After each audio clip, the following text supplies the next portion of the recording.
लातूर पॅटर्नशी निगडीत लातूर उद्योग भवन परिसर इथे उद्भवलेल्या काही शंका कुशंका अडचणी अनिश्चितता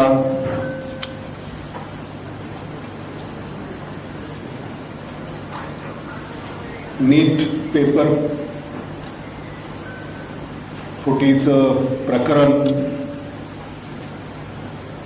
चौकशी वगैरे वगैरे या सगळ्या पार्श्वभूमीवर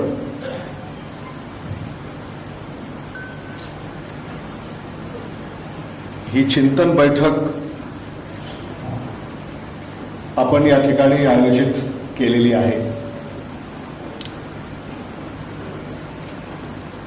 या बैठकीला ज्यांचे विचार आपण ऐकले ते आपले लाडके खासदार डॉक्टर शिवाजी काळगे, लातूरच्या महापौर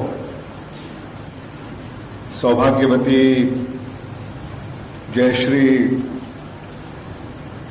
भालचंद्र सोनकांबळे, उपमहापौर ॲडव्होकेट स्नेह रोडगे, स्थायी समितीचे सभापती सचिन बंडापल्ले, विजयकुमार साबदे, ॲडव्होकेट किरण जाधव, विष्णू धायगुडे, अशोकराव गोविंदपूरकरजी, राजकुमार जाधव, ॲडव्होकेट कालिदास देशपांडे,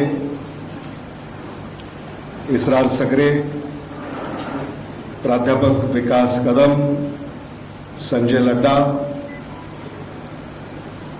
गणेश शिंदे, अशोक लोया, अभय शहा, विजय जाधव, दत्ता जाधव, महादेव जाधव, नितिन पवार, विलास यादव, श्री साळुंके, बालाजी पवार, व्यासपीठावर उपस्थित असलेले आमचे इतर सारे मान्यवर,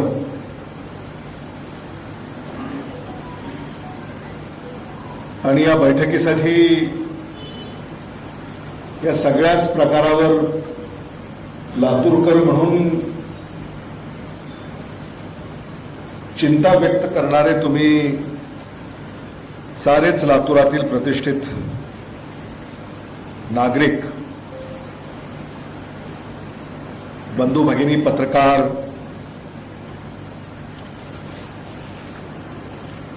विद्यार्थी, पालक, व्यावसायिक, तरुण मित्रांनो,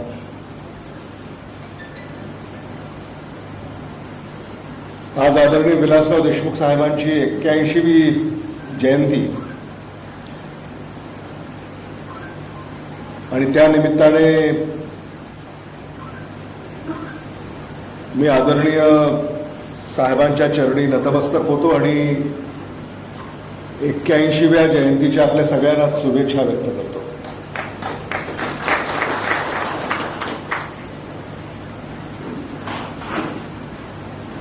इथं आल्यापासून आपल्या सगळ्यांचं म्हणणं ऐकलं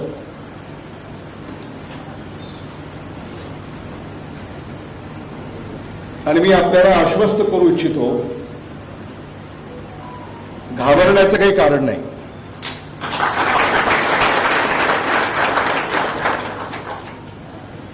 संकट येतात, संकटावर मात करून पुढे जायचं असतं. देशामध्ये नीटचा पेपर फुटला, हे दुर्दैवी आहे, धक्कादायक आहे. याचे धागेदोरे महाराष्ट्रापर्यंत, लातूरपर्यंत येऊन पोहोचले. हेही वेदना देणार आहे. सरकार चौकशी करतंय, तपास यंत्रणा कामात आहेत, न्यायालयामध्ये सुद्धा सुनावण्या सुरू झाल्यात. त्यामुळे या संदर्भामध्ये कुठलीही टिप्पणी मी करणार नाही, तुम्ही करायची गरज नाही. जे दोषी असतील त्यांच्यावर कारवाई होईल, याबाबत कोणाच्याही मनामध्ये कसलीही शंका असायचं कारण आहे असंही मला वाटत नाही.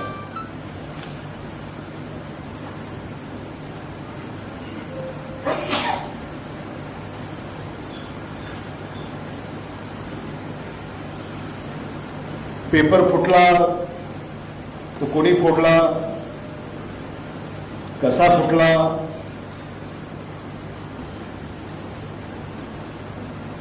आता एक रद्दीच्या दुकानामध्ये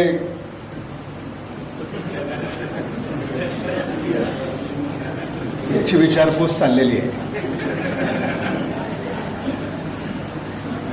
याच्यावर कोणी भाष्य करायला तयार नाही. सरकारच्या ज्या यंत्रणा आहेत, ज्या व्यवस्था आहेत, हे त्यांचं अपयश नाही का?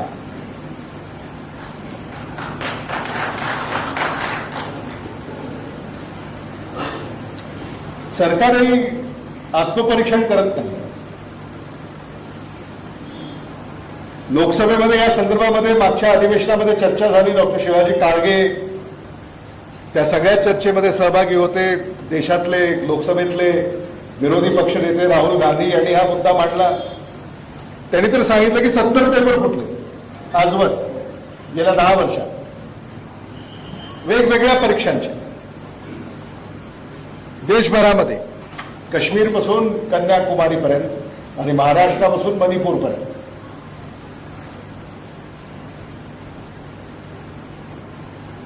मग या व्यवस्था कुणी पोखरल्या?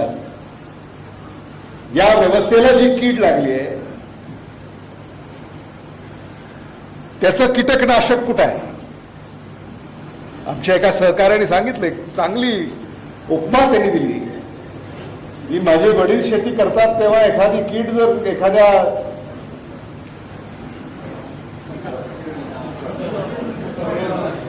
हा म्हणजे जे पीक असतं तिथं जर एका ठिकाणी जर कीड लागली तर फवारणी करतात. सगळंच पीक काही उपटून काढत नाही.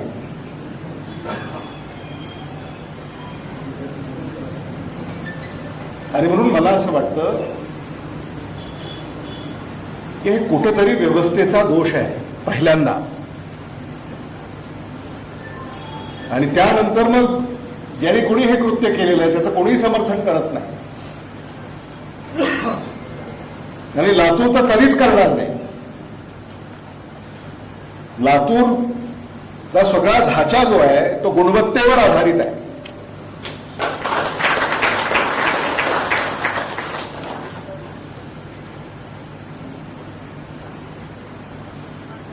लातूरकर नेहमी गुणवत्तेच्या पाठीशी उभे राहिलेले आहेत. आणि गुणवत्ता ही पारदर्शक असल्याशिवाय ती गुणवत्ता ठरत नसते. आज इथं आता कोणी हॉस्टेल चालवावं का, कोणी रेस्टॉरंट चालवावं का, कोणी टी शॉप चालवावं का, किंवा कोणी कॉफी शॉप चालवावं का, कोणी बुक शॉप चालवावं का, कोणी ट्युशन चालवावं का, कोणी कोचिंग चालवावं का, ही जी काही आता चर्चा सुरू झालेली आहे, मला असं वाटतं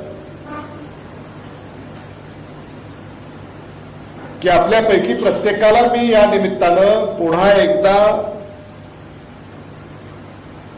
सांगू इच्छितो की आपल्या कुठल्याही पेशा, व्यवसायाला, उद्योगाला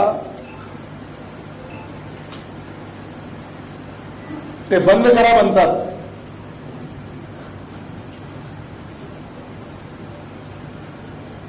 एक क्षणभरही बंद होणार नाही.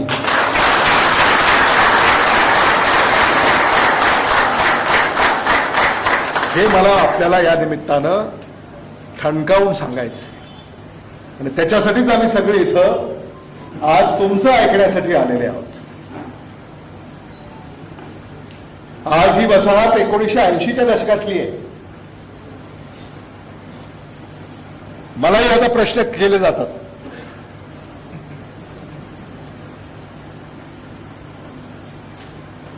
म्हणजे 1980 साली शाळेतही नव्हतो मी, बालवाडीत होतो. तर ही जी व्यवस्था आहे ही इथल्या कष्टकऱ्यांनी उभी केलेली आहे.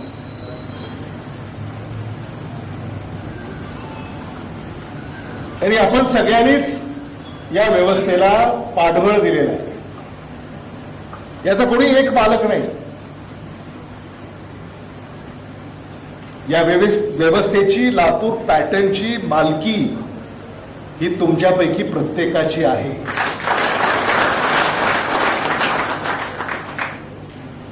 आमदार खासदार आम्ही काय विश्वस्त आहोत, काळजी वाहू. तुम्हाला काळजी वाटली की आलोच आम्ही व्हायला.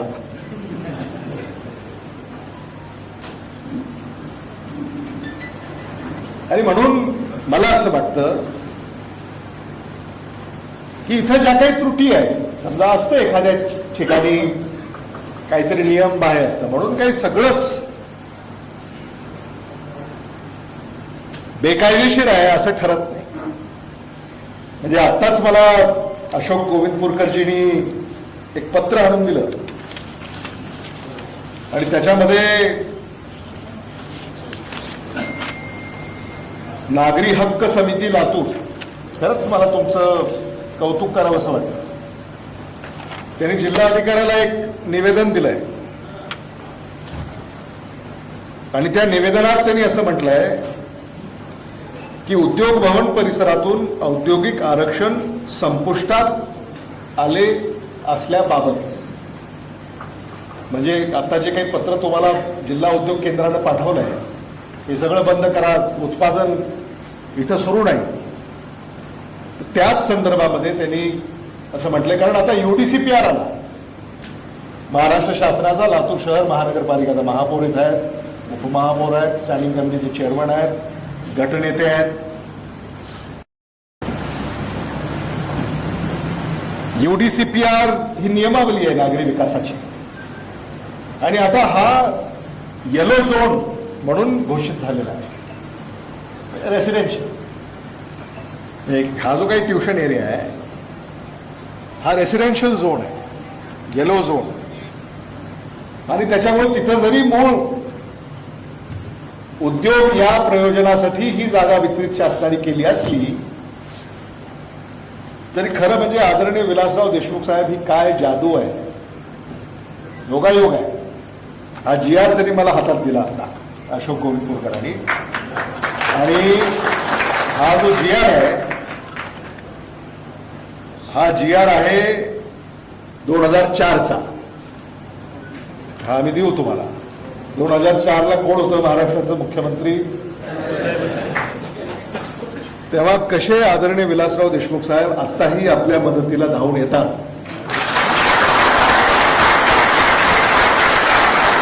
या GR वरून आपल्याला लक्षात येतं. आणि त्याच्यामध्ये तुमच्या टिंबर मार्केटचं पण आहे ह्या GR मध्ये. पण हा ट्युशन एरिया जो आहे त्याच्यामध्ये, आणि हे देशपांडे आपल्याला मी देतो, त्याच्यामध्ये त्यांनी असं म्हटलंय, land under industrial zone adjoining to residential zone shall be deemed to be included in residential zone after closure shifting of the existing industries in the land in the industrial zone. म्हणजे 2004च्या शासन निर्णयामध्येच आपल्या सगळ्या प्रश्नाचं उत्तर आहे.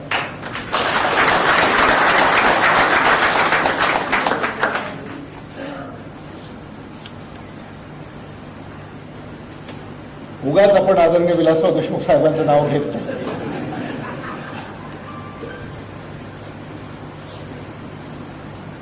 सांगण्याचं तात्पर्य हे आहे की तुम्ही जे व्यवसाय करताय ते कायद्याच्या चौकटीत आहेत एखादा कागद इकडे तिकडे असू शकतो, तो कागद आपण पुरवला की मग आपल्याला कोणीही हात लावू शकत नाही, कोणीही धक्का लावू शकत नाही. आणि आज विद्यार्थी पालक जे आज लातूर येथे येऊ पाहत आहेत, त्यांना सुद्धा माझं सांगणं आहे आपल्या माध्यमातून, काही काळजी करायचं कारण नाही. त्यांनी इथे यावं, यानंतर सुद्धा अधिक चांगल्या व्यवस्था आपल्याला त्यांना कशा देता येईल यासाठी आम्ही काम करू. ह्या ज्या काही तुमच्या शंका कुशंका आहेत त्या काही दिवसांमध्ये आम्ही त्याचं निरसन करू, जेणेकरून पुन्हा कधी आता आपल्याला कोणी प्रश्न करणार नाही याची देखील काळजी आपण घेऊ. हे मला मुद्दामून या ठिकाणी आपल्याला सांगायचं. इथं जे सगळे प्लॉट धारक आहेत, एखाद्याचा प्लॉट आहे त्यांनी भाड्यानं दिलेला आहे किंवा इमारत बांधलेली आहे तिथं कोणीतरी भाडेकरू आहे वगैरे वगैरे, जे काही असेल ते तुम्ही हे सगळं करावं म्हणून तर आम्ही आहोत. ईज ऑफ डुईंग बिझनेस कशाला म्हणतात mister Shah? What is ease of doing business? म्हणजे एखादा व्यवसायी असेल, उद्योजक असेल, व्यापारी असेल, त्याला आपला धंदा करण्याची मुभा असली पाहिजे कायद्याच्या चौकटीमध्ये. आणि कुठे काही अडचण असली तर त्या अडचणी दूर करण्यासाठी आम्ही आहोत. आमदार आहेत, खासदार आहेत, महापौर आहेत, उपमहापौर आहेत, स्थायी समितीचे सभापती आहेत, नगरसेवक आहेत, लोकप्रतिनिधी आहेत, लोकांच्या अडचणी दूर करण्यासाठी आहे. आणि म्हणून या अडचणी लवकरात लवकर कशा दूर होतील किंवा ज्या शासनाच्या अधिकाऱ्यांच्या ज्या शंका आहेत त्याला सुद्धा कायदेशीररित्या आपल्याला कसं उत्तर देता येईल त्यासाठी आपण काम करताय. त्याला जिथं आमची मदत लागेल तिथे आम्ही तत्परतेने उभे आहोतच. मी इथे येण्या अगोदरच जिल्हा उद्योग केंद्राचे जे नितीन पाटील आहेत त्यांच्याशी मी काही दिवसापूर्वी चर्चा केली. जेव्हा मला हे पत्र व्हॉट्सअपवर प्राप्त झालं त्याच वेळेला मी त्यांना विचारलं की हे पत्र जे तुम्ही पाठवलंय ते अन्यायकारक आहे. तुम्ही काही वेळ दिलेला नाही, तुम्ही सुनावणीला बोलवलं नाही, तुम्ही त्याचं म्हणणं ऐकून घेतलेलं नाही. आणि मला असं वाटतं की आपण त्यांना भेटूनही विनंती केलेली आहे की कुणालाही त्याचं म्हणणं ऐकून घेतल्याशिवाय असा एकतर्फी निकाल हा देता येणार नाही असं आम्ही त्यांना सांगितलंय. आणि म्हणून काही काळजी नसावी एवढं मला आपल्याला या निमित्तानं सांगावंसं वाटतं. खरं म्हणजे काही विद्यार्थ्यांनी इथं खूप थोडक्या शब्दामध्ये पण काही महत्वाचे मुद्दे या ठिकाणी मांडलेले आहेत. एक विद्यार्थिनी या ठिकाणी बोलले, एक विद्यार्थी या ठिकाणी बोलले. मी खासदारांना सांगत होतो त्यांचं बोलणं ऐकत असताना, म्हणजे खरं म्हणजे तुम्हालाही आश्चर्य वाटलं असेल की कशी ही पिढी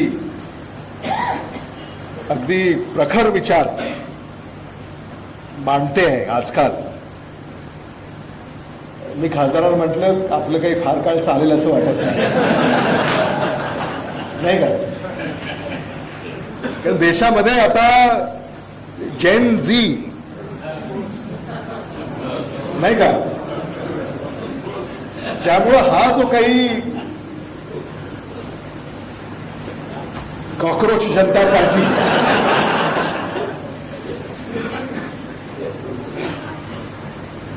हा जो काही विचार आता सामाजिक माध्यमांवर पुढे येतोय त्याची सुद्धा नोंद घेतली पाहिजे. आणि सरकारनं काय केलं? हँडलच बंद केलं. पहिलं बंद केलं त्यांनी, दुसरं काढलं, त्याच्यामध्ये अधिक मेंबर निघाले, तेही बंद केलं. म्हणजे कुठेतरी आता मत सुद्धा व्यक्त करता येत नाही अशी परिस्थिती या देशामध्ये, राज्यामध्ये निर्माण होते आहे. हेच यातून लक्षात येतं. लातूरमध्ये आपल्याला ट्युशन एरिया याला आपण म्हणता आणि स्पेशल एज्युकेशन झोन म्हणून याला मान्यता मिळावी अशी सुद्धा आपण मागणी केलेली आहे आणि तो प्रस्ताव आम्ही शासनाकडे या अगोदर दिलेला आहे. फक्त इथंच नव्हे तर लातूरमध्ये या व्यवस्थेचा विस्तार होण्यासाठी अनेक लातूरच्या दिशांना अशा व्यवस्था उभ्या कराव्यात हे देखील आम्ही त्यांना सांगितलं आहे आणि त्याचा पाठपुरावा नक्कीच आमदार आणि खासदार आणि महापालिका हे सगळे करतील हा शब्द मी तुम्हाला या निमित्तानं दिला. आणि खरं म्हणजे मी माझ्या सहकार्यानं सांगू इच्छितो की इथं आपण आलो ही बैठक घेतली म्हणून तुमचं काम संपलं असं नाही. तुमचं काम आता सुरू होत आहे. म्हणजे नाहीतर तुम्ही निवांत आज झालं सगळं म्हणून बैठक चांगली झाली सगळं आपण संदेश दिला लोकांचं ऐकून घेतलं. इथून तुमचं काम सुरू होतंय कारण हा जो लढा आहे हा इथंच थांबणार नाही. माझी तर आपल्याला अशी विनंती आहे जवळगेकर आमचे नूतन काँग्रेस शहर जिल्हा अध्यक्ष प्राध्यापक आहेत त्यामुळे लातूर पॅटर्न काय हे मी तुम्हाला सांगायची गरज नाही. तुम्ही दयानंद कॉलेजमध्ये ते कार्यरत राहिलेले आहेत त्यामुळं ह्या सगळ्याच प्रकरणामध्ये जे बाधित आहेत त्या सगळ्यांच्या वैयक्तिक भेटी तुम्ही आता उद्यापासून घ्यायला सुरुवात करा. वैयक्तिक म्हणजे अगदी भेळचा गाडा जरी असेल तर त्याला सुद्धा वैयक्तिक भेटून काय अडचण आहे ही विचारपूस आपण केली पाहिजे. भेळ खाता खाता केली तरी चालेल मात्र भेळचे पैसे अदा करायचे. शेवटी आपण आज काही मोजके लोक इथं आलेले आहेत. हजारो लोक अजून इथं आलेले नाहीत. ते आपापल्या व्यवसायात आहेत. ट्युशनवाले अनेक आहेत. म्हणजे आता ट्युशन काही फक्त 10वी-12वीचा विषय राहिलेला नाही. 8वीपासून ट्युशन सुरू होतात लातूर शहरामध्ये. 5वीपासून म्हणजे मग त्याचाही विचार केला पाहिजे की 5वीपासून जर ह्या व्यवस्था इथं सुरू झालेल्या आहेत किंवा या इथं अस्तित्व त्यांचं निर्माण झालेलं आहे तर त्यांना देखील सुरक्षा कायद्याअंतर्गत कशी देता येईल. अडचणी या भविष्यामध्ये कशा उद्भवणार नाहीत हे आपण या ठिकाणी पाहिलं पाहिजे. आणि महापालिकेकडनं ज्या अपेक्षा आहेत की याच्यासाठी एक तुम्ही स्पेशल ऑफिसर नेमा फक्त याच्यासाठी आणि त्यांनी 1 बाय 1 ज्या काही अडचणी आहेत त्या सगळ्या त्याला मार्गदर्शन करून कशा निस्तारता येतील यासाठी त्यांनी प्रयत्न केले पाहिजे.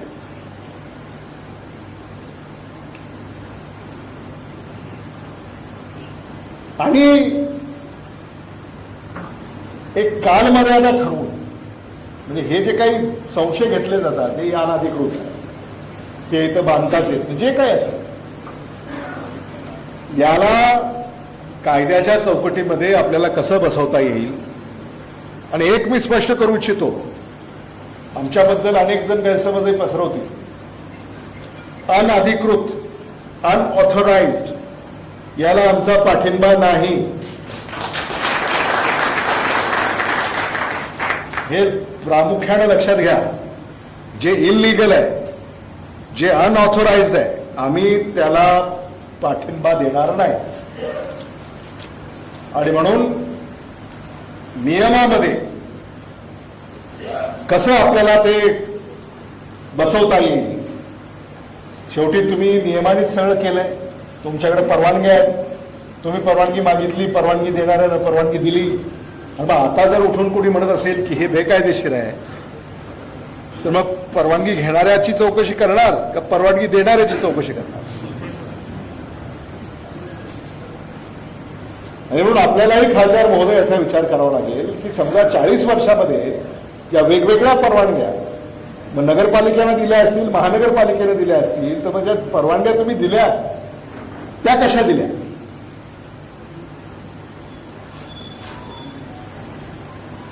याची सुद्धा चर्चा झाली पाहिजे.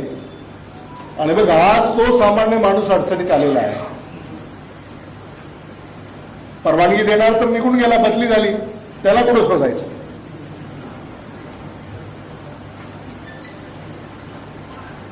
म्हणून याच्याकडे सुद्धा आम्ही गांभीर्याने पाहणार आहोत, हे मला मुद्दामून आपल्याला या ठिकाणी सांगावंसं वाटतं. स्टार क्लासेसचे गाव हैदराबाद से हैं आप, तेलंगाना की आंध्रा? एक्चुअली आंध्रा से हैदराबाद मूव हो गया और हैदराबाद से गांव कहाँ है? गाँव चीराला, प्रकाशन डिस्ट्रिक्ट. तो आंध्र प्रदेश. आंध्र प्रदेश. हाँ, आंध्र प्रदेश. वो क्या है, गांव कभी भूल नहीं सकते, वो पहचान है. तो अभी आप यहाँ आए और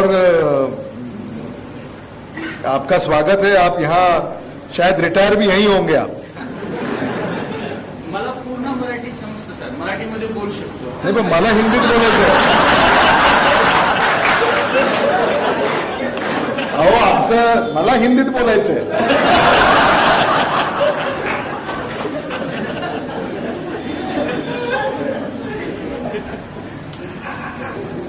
तर हे जे इथं आले आज आंध्र प्रदेशातल्या एका छोट्याशा गावातून, एखाद्या दुर्गम जिल्ह्यातून लातूरमध्ये येऊन, लातूरमध्ये आता वास्तव्य आहे, कुटुंब त्यांनी तिथं इथंच त्यांचं वसलंय, मुलं इथं शिकतायत. मला असं वाटतं हे म्हणजे लातूरचं गमक आहे, वैशिष्ट्य आहे. आज लातूरच्या आर्थिक चलनामध्ये शिक्षणामुळे एवढी मोठी भर पडली आहे की कोणीही विसरून चालणार नाही. आज लातूरची जी अर्थव्यवस्था आहे, या अर्थव्यवस्थेमध्ये अर्थव्यवस्थेचा कणा शेती आणि शिक्षण आहे असं मी म्हणालो तर ते चुकीचं होणार नाही.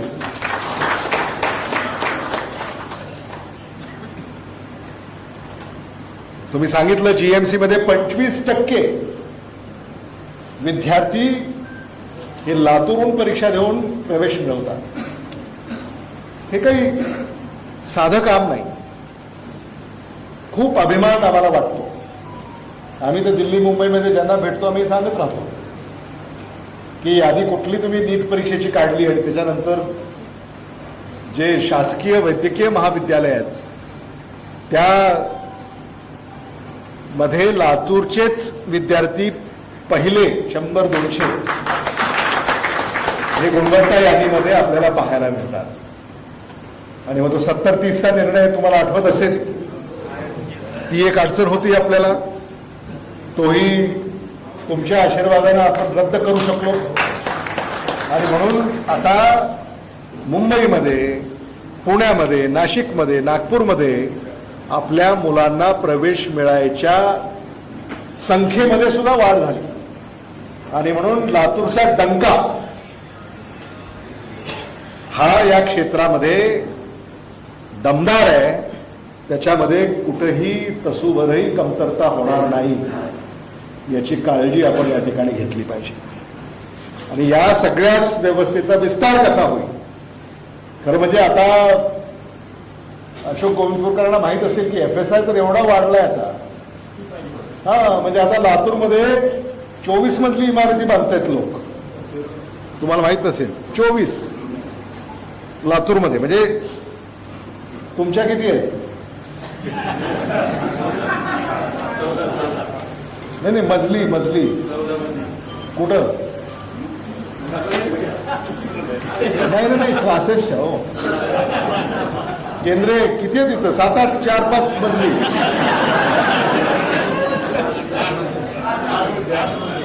8 मजली म्हणजे 8 मजली आहे. म्हणजे अजून 3 पट तुम्हाला वर जाता येते. म्हणजे असा FSI आहे आता. हा म्हणजे जिथं शक्य आहे तिथं 24 मजली इमारत आता लातूरमध्ये नियमानं उभी राहू शकते. आणि म्हणून मला असं वाटतं की इथं देखील कदाचित जेव्हा पुनर्विकास होईल, काही इमारती जुन्या असतील, तर महापालिकेमध्ये सुद्धा मला असं वाटतं, खरं म्हणजे कसं आहे की लातूर महानगरपालिकेसाठी हा एरिया जो आहे हा प्रेस्टिजियस आहे. लातूरचं नावलौकिक या परिसरामुळे आहे, हे आपण विसरून चालणार नाही. आणि म्हणून या परिसराला आपल्याला अधिक सुलभ नियमावली कशी देता येईल यासाठी आपण प्रयत्न केला पाहिजे. नाहीतर एखादा परवानगी घ्यायला आला की त्याचं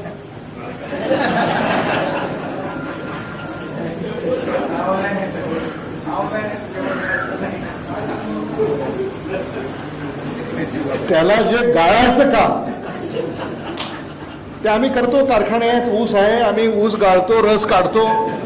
पण किमान लातूर शहर महानगरपालिकेमध्ये जेव्हा एक सामान्य माणूस परवानगीसाठी येतो त्याला पिळून गाळून असं होणार नाही. कारण तुम्हाला कर भरतात ते. चटई क्षेत्र तुम्ही जेवढं त्यांना मंजूर करता तेवढा कर तुम्हाला ते भरतात आणि कायद्यानं भरतात. त्यामुळे त्याच्यामध्ये तरी कधी कुणी असं म्हटलं नाही की आम्ही कर भरणार नाही. आणि म्हणून मला असं वाटतं की हे जे इन्फ्रास्ट्रक्चर आहे, रस्ते आहेत, सीसीटीव्ही आहे, तुम्ही म्हणालात सीसीटीव्ही तर परगावचे कहाँ से आहे? मराठी, नॉन मराठी, माजलगाव, सोळंके, वा जोरात आहे. मराठवाड्यातले सुद्धा लोक इथे येत आहेत आणि आपला छोटासा व्यवसाय इथं करतायत. मला असं वाटतं या सगळ्यांना सुरक्षित आणि सुरक्षिततेची भावना असल्यामुळेच हे सगळे इथं आलेले आहेत आणि त्यांच्या मनामध्ये जर काही शंका निर्माण झाली तर मला असं वाटतं की ते लातूरच्या हिताचं ठरणार नाही. या नीट पेपर फुटी प्रकरणामध्ये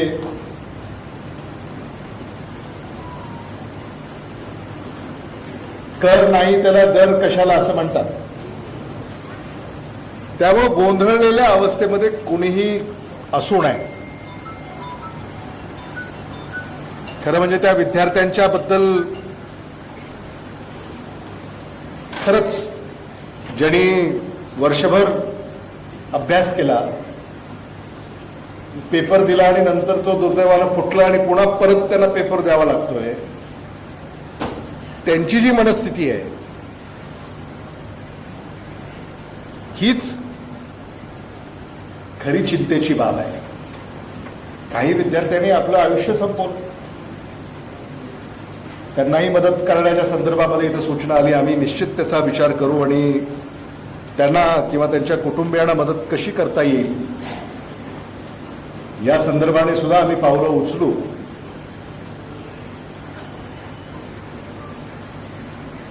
पण कोणीतरी एखादा वाईट कृत्य करतो आणि मग सगळ्यांना ते भोगावं लागतं. अशीच काहीशी परिस्थिती इथं निर्माण झालेली आहे. यापुढे हे असं होणार नाही याची काळजी मला असं वाटतं की आता प्रत्येक घटकानं घेतली पाहिजे.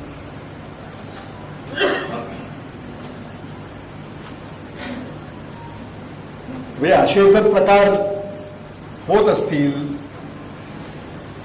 तर त्याला खतपाणी न घालणं याचाही विचार केला पाहिजे. किंवा आपल्याला असं समजा लक्षात आलं की इथं काहीतरी गैर होत आहे तर वेळीच तुम्ही सगळ्यांनी त्याच्यावर पावलं उचलली पाहिजेत. कारण तुम्ही त्याचे सगळे घटक आहात. तुम्ही वारंवार एकत्र चर्चा करता, बसता, विचार विनिमय करता आणि म्हणून कुठंतरी शंकेला वाव आला म्हणून तक्रारी झाल्या आणि त्यातून हे सगळं उघडकीस आलं.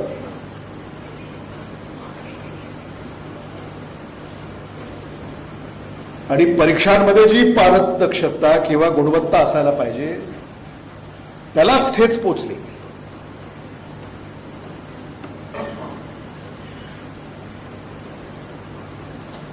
वर्षानुवर्ष अभ्यास करायचा आणि मग पुन्हा पेपर मिळतो का आणि मग पेपर मिळाला की मग तो त्याच्यातले प्रश्न येतात का, या सगळ्याकडं मला असं वाटतं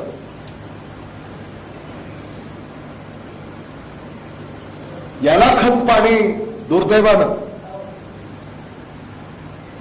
जे घालण्यात आलं त्याचेच हे बरे वाईट परिणाम आपल्याला भोगावे लागत आहेत. आणि म्हणून याचा देखील विचार केला पाहिजे. अहो, आपले पेपर जे आहेत, शाहू कॉलेजचे असतील, दयानंद कॉलेजचे असतील, हे पेपर देशातल्या कानाकोपऱ्यामध्ये विद्यार्थी घेतात मागून. त्याचे असतात ना ते, हा ते, हो, ते इकडे घेतात. इकडचं म्हणजे समजा आता इथल्या मुलाने रविवारी परीक्षा दिली की तो जो काही पेपर आहे ते मागून घेतात. काय बाबा याच्यात ते सोडवतात. आम्ही सोडवलेले आहेत. मी 10वीला असताना शाहू कॉलेजचे पेपर मुंबईच्या शाळेत असताना रविवारी तिथं सोडवलेत.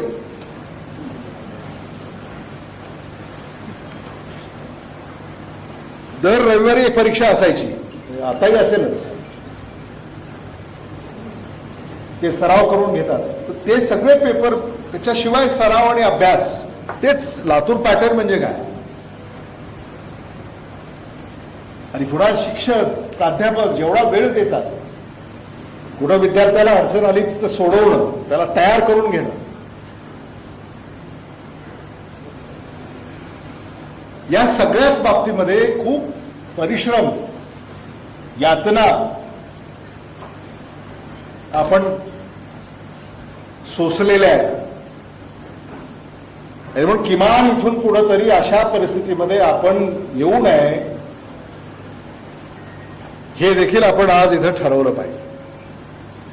आणि खरं म्हणजे तुमची फक्त आम्हाला साथ हवी आहे. हे सगळं आम्ही करू, तुम्हाला त्याची तसदी देणार नाही. तुम्हाला जे तुम्ही करताय ते तुम्ही करत राहा, प्रामाणिकपणे, कायद्याच्या चौकटीमध्ये, गुणवत्तेवर, पारदर्शकते.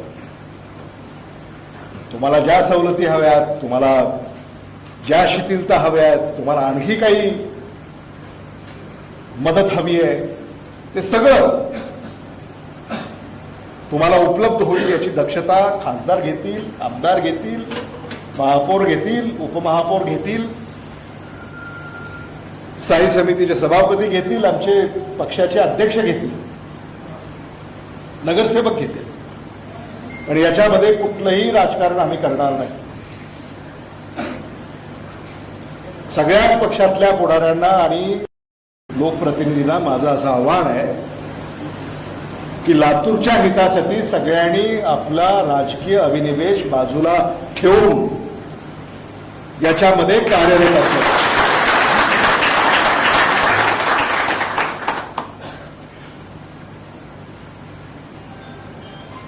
सुरुवातीला मी पाहिलं, हे जेव्हा प्रकरण बाहेर आलं तेव्हा एक स्पर्धा सुरू झाली की हा काँग्रेसचा कार्यकर्ता आहे, हा काँग्रेसचा कार्यकर्ता आहे. स्पर्धा दुर्दैवी आहे. हे जगातल्या बलाढ्य राजकीय पक्षांपैकी जे पक्ष आहेत त्या पक्षाचे पुढारी असं वक्तव्य करावं, प्रत्येक ह्याच्यामध्ये राजकारण आणि प्रत्येक ह्याच्याला राजकारण जोडणं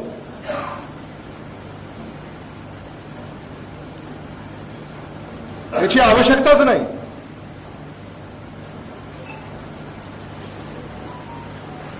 आणि म्हणून आम्ही सगळेच विरोधी पक्षातल्या किंवा सत्ता पक्षातल्याही पुढाऱ्यांशी चर्चा होतच असते आमची.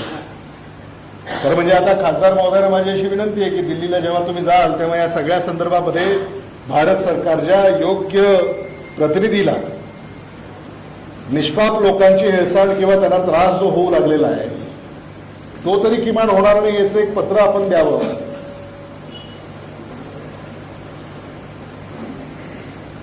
कारण आता एखादा चहावाला, हॉटेलवाला, रद्दीवाला यांना जर याच्यामध्ये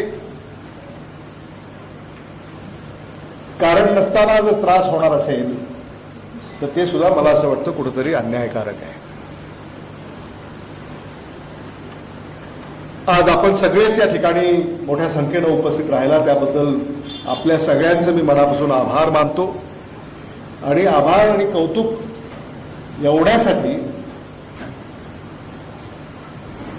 कारण फक्त आव्हानावर तुम्ही सगळे आलेले आहात आणि लातूरसाठी तुमच्या हृदयामध्ये एक तळमळ आहे म्हणून तुम्ही इथं आलेले आहात. म्हणून आपलं बळापसून मला कौतुक करावंसं वाटतं.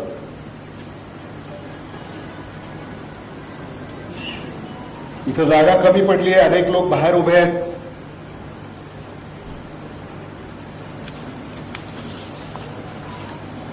राव सरांना उन्हाळा काय असतो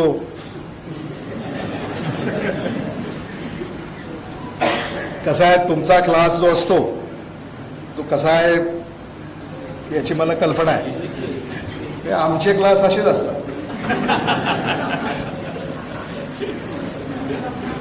कालिदास देशपांडेंनी सुद्धा सुरुवातीला सगळी पार्श्वभूमी या ठिकाणी विशद केली. कायदेशीर बाब याची काळजी ते घेतील याबद्दल आम्हाला विश्वास आणि तुमची मदत आम्हाला लागेल. कारण हा जो काही गैरसमज होतोय, अर्धवट माहितीवर वक्तव्य केली जातात, बातम्या छापल्या जातात, किंवा बातम्या दिल्या जातात, म्हणून अर्धसत्यच बाहेर येतं आणि पूर्ण सत्य काय हे तुम्ही आता सांगितलं. आणि मला स्वतःला असं वाटतं की उद्या तुम्ही फेसबुक लाईव्हच करा, कारण लोकांना कळायला पाहिजे. शंका आहे लातूरकरांना, मनामध्ये प्रश्न आहे, तुम्ही मांडलं पाहिजे किंवा पत्रकार परिषद घ्या. आणि ते सगळं गोविंदपूरकरची आहे. महानगरपालिकेच्या संदर्भामध्ये कायद्याच्या नियमावलीमध्ये काय तरतुदी आहेत ह्या संदर्भामध्ये सुद्धा तुम्ही भाष्य करू शकाल. हे म्हणले पत्रकार प्रश्न विचारतात, मी म्हणलो मी उत्तर द्यायला तयार. हा,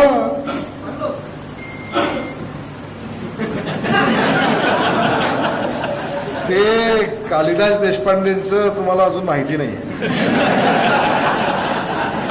उनका एक एक सवाल में मेरे दो दो जवाब.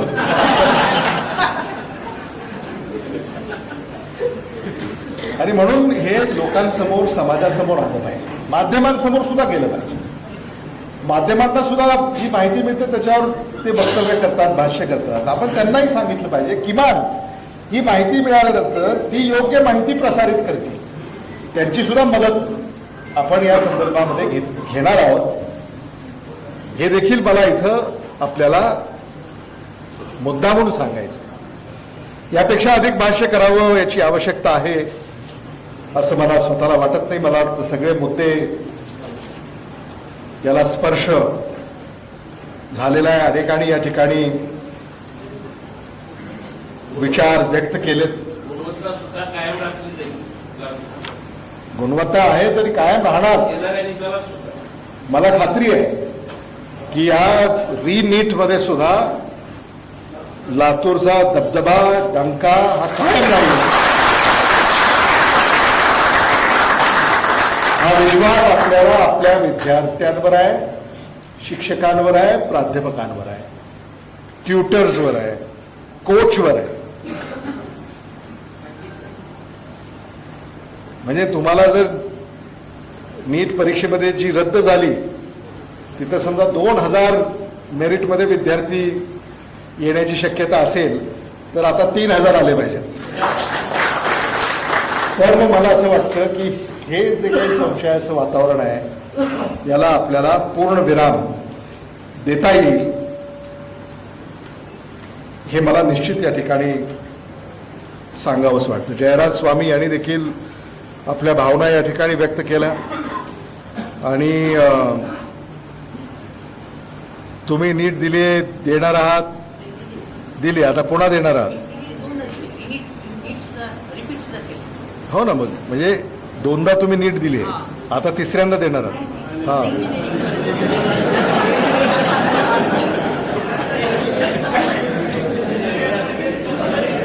म्हणजे आता तुम्ही इंजिनिअरिंग करताय.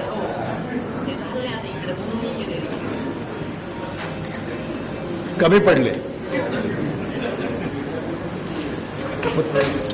जयराज स्वामी म्हणजे ते निवडणुकीत सुद्धा उभे होते नाही का? हा, माहिती आहे मला. त्यामुळं फ्लेक्झिबल आहेत ते.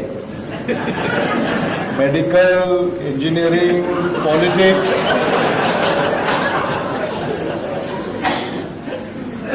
पण जयराज मला असं वाटतं की आता इंजिनिअरिंगमध्ये कदाचित तुम्हाला वेळ किती मिळतो मला माहिती नाही, कारण आम्ही इंजिनिअरिंग केलंय. आम्हाला माहिती आहे की किमान 10 ते 12 तास तरी अभ्यास करावा लागायचा दिवसात.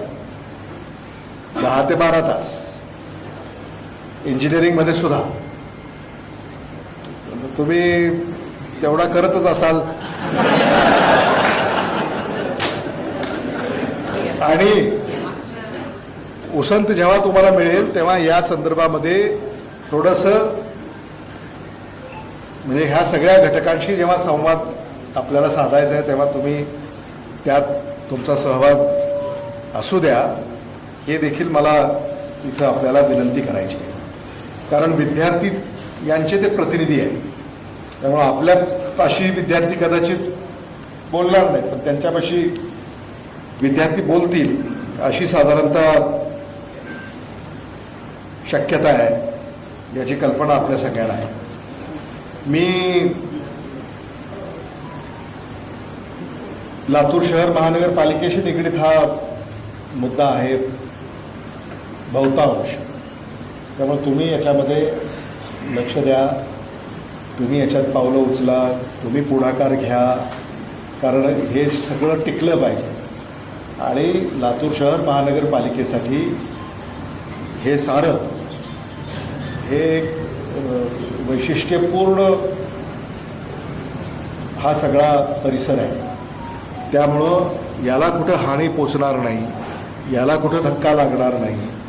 किंबहुना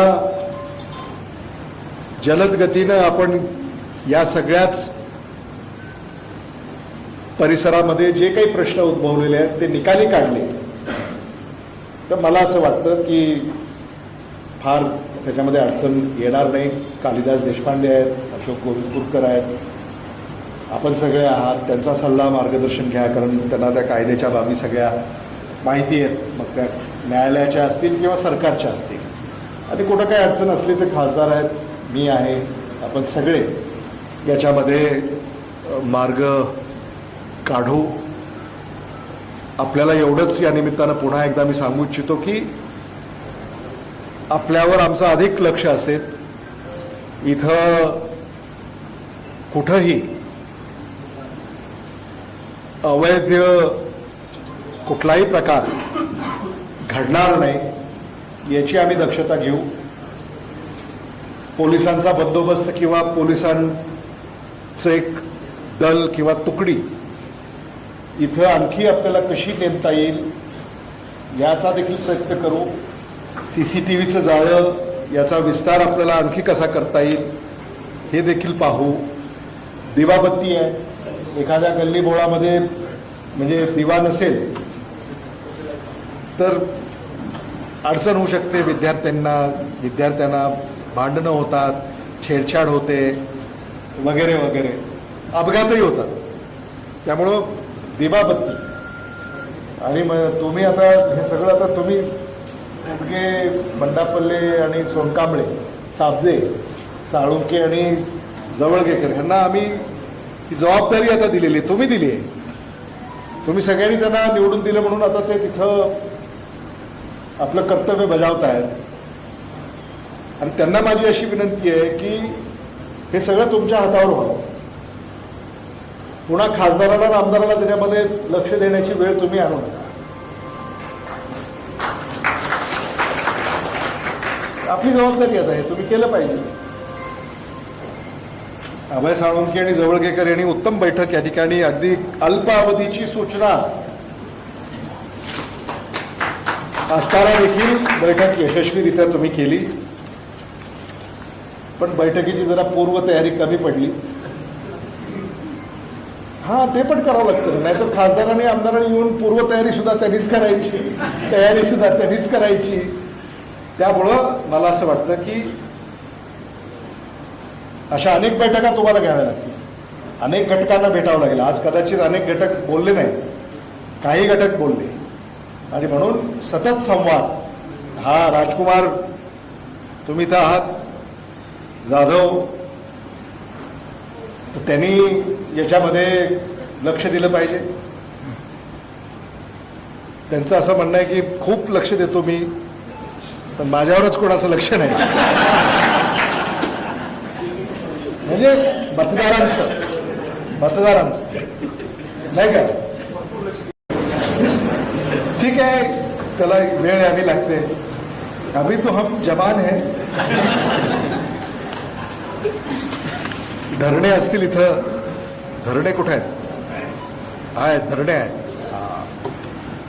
धरणे आता धरून ठेवा, नाच सोडायचं नाही. तुम्हाला आता सगळं, आणि तुम्ही you are also Latur pattern professor आहात तुम्ही, त्यामुळे सगळं तुम्हाला याची कल्पना आहे. आणि म्हणून आता you are our nodal person वार्डामध्ये. राजकुमार, आपण, कत्ते असतील. कत्ते कुठे आहेत? गावाला गेलेत. पण ही सगळी जी स्मिता खानापुरे आहेत, माजी महापौर, तर या सगळ्याला, स्वामी आहेत, जयराज, तुम्ही सगळ्यांनी याच्यामध्ये पुढाकार घेऊन फक्त एक चॅनल, म्हणजे महापालिकेमध्ये आणि लोकांमध्ये एक चॅनल म्हणून तुम्हाला काम करायचं आहे, तर ते तुम्ही कराल ही एक अपेक्षा. काय केंद्र राहिलं का अजून काही?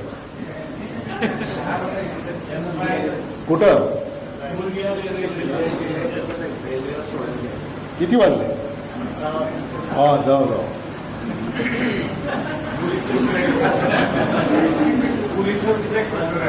बोललो की आता पोलीस चौकी. तुमचं लक्ष नव्हतं? नाही रे, विचारा बरं. काय काळजी करू नका, आपण 15 दिवसात करतो. नाही, एसपींना सांगू आपण. इथलं तात्पुरती इथं चौकी करू. आणि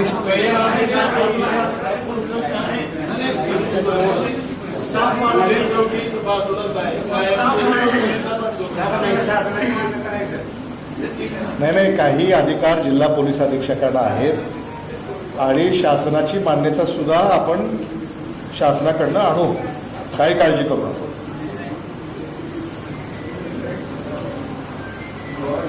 अजून कोणाचा काही मुद्दा राहिला का?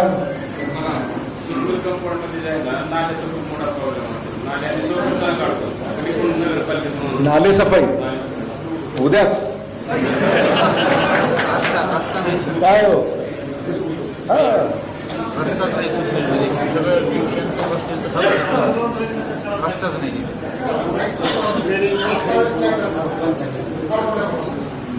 नाही, विजेच्या संदर्भामध्ये देशातच विजेची मागणी वाढली आहे उन्हाळा असल्यामुळं, आणि तिथं पुरवठाच कमी केला आहे. सकाळीच आम्ही वीज खात्याच्या अधिकाऱ्याशी चर्चा केली. त्यांचं असं म्हणणं आहे लातूर शहरामध्ये फारशी अडचण नाही आहे, पण काही भागात आहे, पण एक काही दिवसामध्ये ती अडचण दूर होईल. तर तुम्ही काही काळजी करू नका. आणि लातूर शहर महानगरपालिकेला हा जो काही 30-40 एकराचा जो परिसर आहे, याचा एक वेगळा मास्टर प्लॅन आपण करावा, जेणेकरून तिथं ड्रेन्स, तिथं रोड्स, स्ट्रीट लाईट्स, क्लेनलीनेस, हे सगळं तिथं आपल्याला विशेष मोहीम या अंतर्गत हे सगळं राबवावं लागेल. त्यासाठी तुम्हाला निधी कमी पडणार नाही याची काळजी आपण करू नका. निधी आणण्याचं काम खासदार आमदारांचं आहे, ते आम्ही आणू. त्यामुळं कामामध्ये कुठेही आता अडचण येणार नाही, या दिशेनं आपण पावलं उचलली पाहिजे. मी पुन्हा एकदा आपल्या सगळ्यांचे मनापासून आभार व्यक्त करतो. आपल्याला एवढंच सांगायचं आहे की कोणीही काळजी करू नका. एखादी तक्रार आल्यानंतर तक्रारदाराने जी तक्रार केली आणि ज्याच्या विरोधामध्ये जी तक्रार आहे त्यांना ऐकून घेण्याची तरी संधी आपण दिली. त्यामुळं तुम्ही इथं जर कोणाला असं वाटत असेल की उद्या बंद होईल, परवा बंद होईल, असं होणार नाही. असं का होणार नाही? तर आम्ही सगळे आहोत, आम्ही हे होऊ देणार. आणि तुम्ही कायमस्वरूपी नियमामध्ये सगळं बसवून हे सगळं पुढं गेलं पाहिजे. जी तुमची मागणी ते आपण नक्की करू. त्याला कदाचित जेवढा वेळ लागायचा तेवढा वेळ लागेल, पण आता हे पूर्णपणे याचा बंदोबस्त होईपर्यंत आम्ही स्वस्थ बसणार नाही, हे मला आपल्याला इथं मुद्दाम या. अजून तुमचं राहिलं काही? सध्या व्यवसाय बंद आहे सर, दुकान वगैरे सगळे कशामुळं? शटर बंद आहे सगळे, नोटीस लावल्यात ना सगळे. कशामुळं? ते नोटीस कोणी लावलं? नोटीस 22 तारखेची आली नोटीस. त्या आदेश नाही काय प्रत्येकाला सांगा की तुम्ही ते व्यवसाय सुरू करा, शटर उघडा आणि हा लगेच हो हो मी येतो उघडायला, काय अडचण नाही.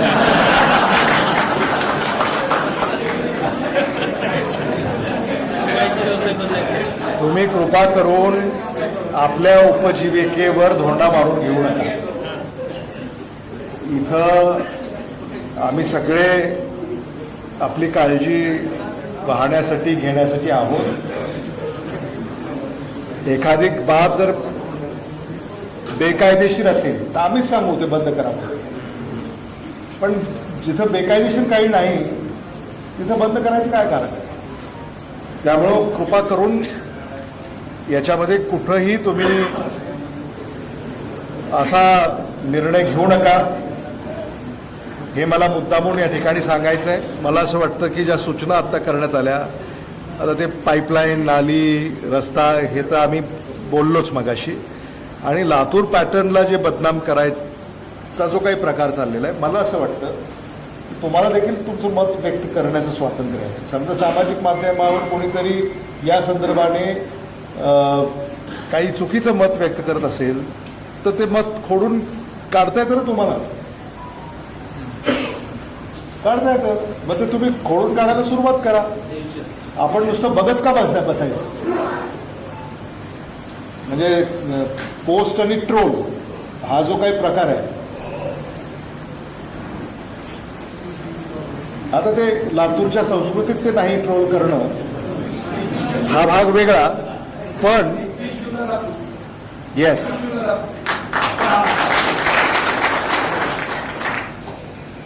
तर 21 जूनला नीट परीक्षा जी आहे त्याचा निकाल जेव्हा लागेल, त्यातून लातूरची गुणवत्ता सिद्ध करण्याच्या संदर्भामध्ये आज आपण संकल्प करूया असं मी म्हणालो तर ते अतिशयोक्तीचं होऊ नये. आपण सगळे मोठ्या संख्येने इथं आला त्याबद्दल मी पुन्हा एकदा आपले आभार व्यक्त करतो, व्यासपीठाचे आभार व्यक्त करतो आणि कृती समिती यांचे देखील आभार व्यक्त करतो आणि थांबतो. धन्यवाद. जय हिंद, जय महाराष्ट्र.